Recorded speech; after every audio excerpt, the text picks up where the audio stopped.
உலகத்தில் இருக்கக்கூடிய 35% ஆஃப் கோல்டை நாங்கள் தான் ரிஃபைன் பண்ணுறோம். உலகத்தில் சுவிட்சர்லாண்டில் ஒரு லார்ஜஸ்ட் கோல்டு ரிஃபைனிங் ஃபேக்ட்ரி இருக்குது. அந்த ரிஃபைனிங் ஃபேக்ட்ரி எங்களது தான் அப்படின்னு சொன்ன நிறுவனத்தை செபி இன்னைக்கு ஒரு ஃப்ராட் நிறுவனம்னு சொல்லி அவங்கள ஸ்டாக் மார்க்கெட்லேருந்து பேன் பண்ணியிருக்காங்க. என்ன நடந்ததுன்னா ஐ கம்ப்ளீட்லி எக்ஸ்பிளைன் யூ. வணக்கம் நேயர்களே. 2024 மார்ச் 11 ஒரு ஷேர் ஹோல்டர் செபிக்கு ஒரு இமெயில் அனுப்புகிறார். அந்த இமெயிலில் ராஜேஷ் எக்ஸ்போர்ட்ஸ் உடைய ஃபினான்ஷியல் ஸ்டேட்மெண்ட்ஸ் ரொம்ப சஸ்பீஷியஸாக இருக்குது. ட்ரேட் ரிசீவபிள்ஸ் பார்த்தீங்கன்னா 2 இயருக்கு மேலே அவுட்ஸ்டாண்டிங் இருக்குது. ஏதோ ஒரு பிரச்சனை இருக்கிற மாதிரி சந்தேகமாக இருக்குது. கொஞ்சம் இது என்னன்னு இன்வெஸ்டிகேட் பண்ணுங்க அப்படின்னு ஒரு இன்வெஸ்டார், அந்த கம்பெனிக்குள்ளே வேலை பார்க்குறவங்க கிடையாது, இல்லை இதை கண்டுபிடிச்சது செபியும் கிடையாது, உங்களை என்ன மாதிரி ஸ்டாக் மார்க்கெட்டில் இன்வெஸ்ட் பண்ணக்கூடிய ஒரு இன்வெஸ்டார் செபிக்கு ஒரு மெயில் போடுறார். அந்த மெயில் வந்ததுக்கப்புறம் செபி அவங்களோட இன்வெஸ்டிகேஷனை ஸ்டார்ட் பண்ணுறாங்க. அக்டோபர் 2024 இன்வெஸ்டிகேட்டிங் அத்தாரிட்டி அப்படின்ற ஒரு விஷயத்தை அப்பாயிண்ட் பண்ணுறாங்க.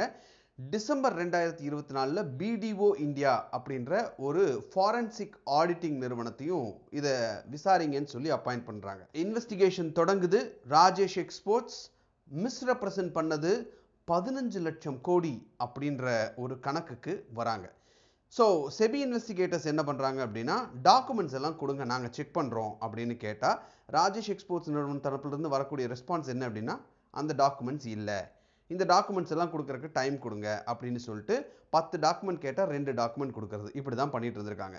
ஸோ அந்த ஃபாரன்சிக் ஆடிட்டர் பிடிஓ அப்படின்ற அந்த நிறுவனம் இஆர்பி சிஸ்டத்தோட ஆக்சஸ் கொடுங்க அப்படின்னு சொல்லி கேட்டிருக்காங்க.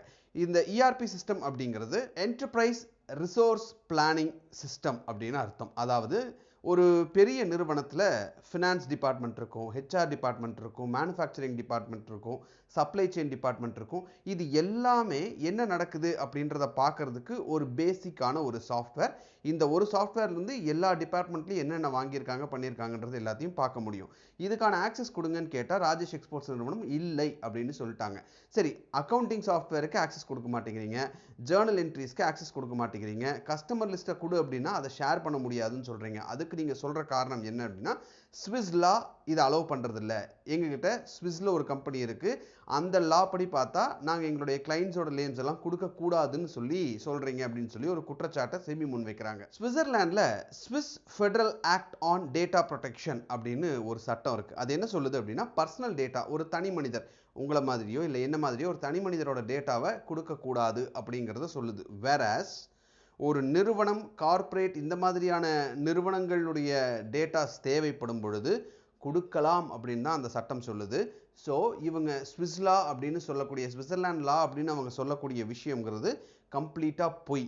ஸோ இதெல்லாம் வச்சு பார்க்கும்போது கண்டிப்பாக இந்த கம்பெனியில் ஒரு ஃப்ராட் நடந்திருக்கிறதுக்கு முகாந்திரம் இருக்குது அப்படின்னு சொல்லி செபி ஒரு முடிவுக்கு வராங்க. அதுக்கப்புறம் என்ன பண்ணுறாங்கன்னா, சரி டாக்குமெண்ட்டை டெஸ்ட் பண்ணுவோம் அப்படின்னு சொல்லி செபி என்ன பண்ணுறாங்க, ஒரு சாம்பிள் டெஸ்டிங் பண்ணுறோம் உங்களுதில், நீங்கள் வந்து ஒரு 7000 கோடி ரூபாய் ஒர்த் டிரான்சாக்ஷனுக்கு இந்த டாக்குமெண்ட்ஸ் எல்லாம் கொடுங்க அப்படின்னு சொல்லி கேட்குறாங்க.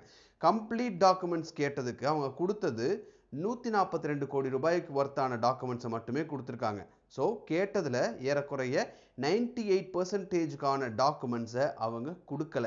செபி இவங்க வந்து டெலிபரேட்டாக என்னமோ ஹைட் பண்ணுறாங்க, இதுக்கான ஃப்ராட் நடந்திருக்கு அப்படிங்கிறதுக்கான ஒரு பேஸ் பிரைமா ஃபெசி இதில் இருக்குது அப்படின்ற ஒரு முடிவுக்கு அந்த இடத்துல தான் வராங்க.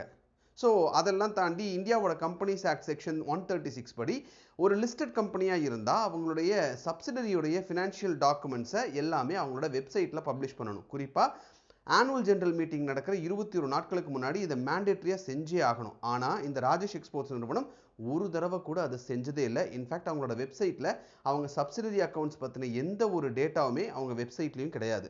ஸோ ராஜேஷ் எக்ஸ்போர்ட்ஸுடைய கன்சாலிடேட்டட் ரெவென்யூ அப்படிங்கிறது கிளைம் பண்ணப்பட்டது எவ்வளோ அப்படின்னா 2024-25 4.25 லட்சம் கோடி. இந்த கன்சாலிடேட்டட் ரெவென்யூ அப்படிங்கிறது total revenue of parent company and its majority owned subsidiaries அப்படின்னு, அதாவது கிளை நிறுவனங்கள், பேரண்ட் கம்பெனி எல்லா நிறுவனங்களையும் சேர்த்தி அந்த மூலமாக வரக்கூடிய ரெவென்யூ தான் வந்து கன்சாலிடேட்டட் ரெவென்யூன்னு சொல்லுவாங்க. இவங்க சொல்கிறது 4.25 லட்சம் கோடி ரூபாய் ரெவென்யூ வந்திருக்கு அப்படின்னு சொல்கிறாங்க.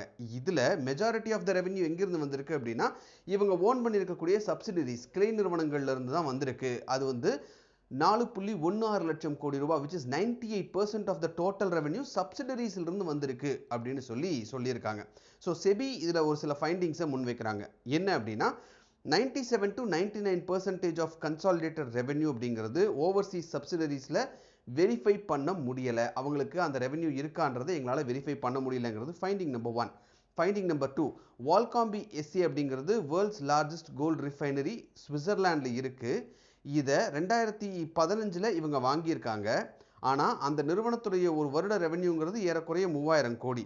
ஆனால் ராஜேஷ் எக்ஸ்போர்ட்ஸ் நிறுவனம் கிளைம் பண்ணுறது 5 வருஷத்தில் 15 லட்சம் கோடி ரூபாய் நாங்கள் ரெவென்யூ பார்த்துருக்கோம் அப்படின்னு சொல்கிறாங்க. மூணாவது முக்கியமான ஃபைண்டிங் என்ன அப்படின்னா, டாக்குமெண்ட்ஸ் எந்த டாக்குமெண்ட் கேட்டாலும் கொடுக்க மாட்டேங்கிறாங்க. இந்த இஆர்பி ஆக்சஸ் கேட்டதுக்கு அதையும் தர மாட்டேங்கிறாங்க. கேட்டால் ஸ்விஸ்லா இருக்குது அது இதுன்னு சொல்லி நிறைய எக்ஸ்கியூஸ் சொல்கிறாங்க. நாலாவது ஃபைண்டிங், சப்சிடரி அக்கௌண்ட்ஸ் அதை வெப்சைட்டில் அனௌன்ஸ் பண்ணியிருக்கணும், பப்ளிஷ் பண்ணியிருக்கணும், இன்வெஸ்டாருக்கு தெரியப்படுத்தியிருக்கணும். எதையுமே செய்யாமல் இன்வெஸ்டார்ஸையே ஒரு டார்க்கர் சைடில் தான் வச்சுருக்காங்க. அஞ்சாவது ஃபைண்டிங் என்ன அப்படின்னா, ஜிஜிஆர் அதாவது குளோபல் கோல்டு ரிஃபைனரிஸ் ஏஜி அப்படின்ற நிறுவனம், இதுதான் அந்த வால்காம்பி நிறுவனத்துடைய parent company, holding company. So இந்த நிறுவனத்திலிருந்து தான் ரெவென்யூ வர்றதா காட்டுறாங்க. ஸோ இது பேசிக்காக ஒரு அக்கௌண்டிங் ஃப்ராட் தான் நடந்திருக்கு. அந்த கம்பெனியில் அவ்வளோ ரெவென்யூ வரல அப்படின்றதையும் செபி ஒரு ரிப்போர்ட்டாக கொடுத்துருக்காங்க. ஸோ ராஜேஷ் எக்ஸ்போர்ட்ஸ் பற்றி செபி கொடுத்துருக்கக்கூடிய ஒரு இன்டரிம் ஆர்டர், ஏறக்குறைய 100க்கும் அதிகமான பக்கங்கள் இருக்கக்கூடிய ஆர்டரில் சொல்லியிருக்கக்கூடிய விஷயங்கள் இதுதான். ஸோ ராஜேஷ் எக்ஸ்போர்ட்ஸ் லிமிடெட் அப்படிங்கிற நிறுவனத்தை நாங்கள் ஸ்டாக் மார்க்கெட்லேருந்து கம்ப்ளீட்டாக பேன் பண்ணுறோம். அந்த கம்பெனியோட ஷேர்ஸை வாங்கவோ விற்கவோ இனி முடியாது அப்படின்னு சொல்லியிருக்காங்க. அந்த கம்பெனியுடைய மேனேஜிங் டைரக்டர் ராஜேஷ் மேத்தா, அவரை நாங்கள் பர்சனலாகவே கம்ப்ளீட்டாக ஸ்டாக் மார்க்கெட்லேருந்து பேன் பண்ணுறோம் அப்படின்னு சொல்லியிருக்காங்க. ஸோ கம்பெனி, அந்த கம்பெனியுடைய எம்டி 2 பேருமே இப்போ மார்க்கெட்லேருந்து வெளியே, அவங்க இனிமேல் உள்ள ட்ரேட் பண்ண முடியாது. ராஜேஷ் எக்ஸ்போர்ட்ஸ் என்கிட்ட இல்லை, அந்த ஷேர்ஸ் இல்லை அப்படின்னு சொல்லி நீங்கள் இந்த வீடியோ பார்த்ததுக்கப்புறம் ஆக்சுவலாக சந்தோஷப்படுறதுக்கு வாய்ப்பு இருக்குது. ஆனால் அதில் ஒரு ட்விஸ்ட் இருக்குது. என்ன அப்படின்னா, நீங்கள் எல்ஐசி பாலிசி வச்சுருக்கீங்க அப்படின்னா எல்ஐசி இந்த கம்பெனியில் 10.8% ஆஃப் த ஷேரை வச்சுருக்காங்க. எப்படி இது நடந்தது அப்படின்னு பார்த்தா, நம்ம இந்த பணம்லாம் நாம் ஆப்வியஸாக ப்ரீமியமாக கட்டக்கூடிய பணம் தான். ஒரு எல்ஐசி ஏஜென்ட் நம்மகிட்ட இந்த பாலிசி எடுத்துக்கோங்க, இதுக்கு உங்களுக்கு இன்சூரன்ஸும் கிடைக்கும், 10 வருஷத்துக்கு அப்புறம் ஒரு லம்சம் அமௌண்ட்டும் கிடைக்கும், அதனால் இந்த பாலிசி எடுத்து வருஷம் ப்ரீமியம் கட்டுங்கன்னு சொல்லுவாங்க. நாமளும் நம்பி அதுக்கான ப்ரீமியத்தை கட்டியிருப்போம். அந்த பணத்தை எடுத்து எல்ஐசி பொதுவாக என்ன பண்ணுவாங்க அப்படின்னா, ஸ்டாக் மார்க்கெட்டில், பாண்ட்ஸில், கவர்மெண்ட் பாண்ட்ஸில், இந்த மாதிரி நிறைய இடங்களில் இன்வெஸ்ட் பண்ணுவாங்க. அப்படி இன்வெஸ்ட் பண்ணது, ஸ்டாக் மார்க்கெட்டில் இன்வெஸ்ட் பண்ணதில் நிறைய நிறுவனங்களில் இன்வெஸ்ட் பண்ணுவாங்க. அப்படி நிறைய நிறுவனங்களில் ஒரு நிறுவனம் தான், இன்வெஸ்ட் பண்ணப்பட்ட நிறுவனம் தான் இந்த Rajesh exports limited. Rajesh exports லிமிடெடோடைய 10.8% ஆஃப் ஷேர்ஸை எல்ஐசி வாங்கியிருக்காங்க. இதில் முக்கியமாக கவனிக்க வேண்டியது என்ன அப்படின்னா, 2023 செப்டம்பர்லேருந்து அந்த ஷேரோட ப்ரைஸ் 500 ரூபா அப்படின்ற லெவலில் இருந்தது. அதுக்கு அந்த செப்டம்பர் 2023 கொஞ்சம் கொஞ்சமாக அந்த ஷேரோட ப்ரைஸ் அப்படிங்கிறது இறங்கிட்டே தான் வந்திருக்கு. அப்போ கூட எல்ஐசி அவங்க போர்ட்ஃபோலியோவை ரீஸ்ட்ரக்சர் பண்ணலை, அப்படியே விட்டுருக்காங்க. இன்றைக்கி டெய்லியும் லோயர் சர்க்கியூட் டெய்லி 5% விழுந்து 90 ரூபாய்க்கு கீழே அந்த ஷேர் போயிட்டுருக்கு. 500 ரூபா இருந்தப்பவே விற்றுட்டு வெளியே வந்திருந்தா கூட இன்னைய ரேஞ்சுக்கு ஒரு ஷேருக்கு 400 ரூபா ப்ராஃபிட் இருக்கும்.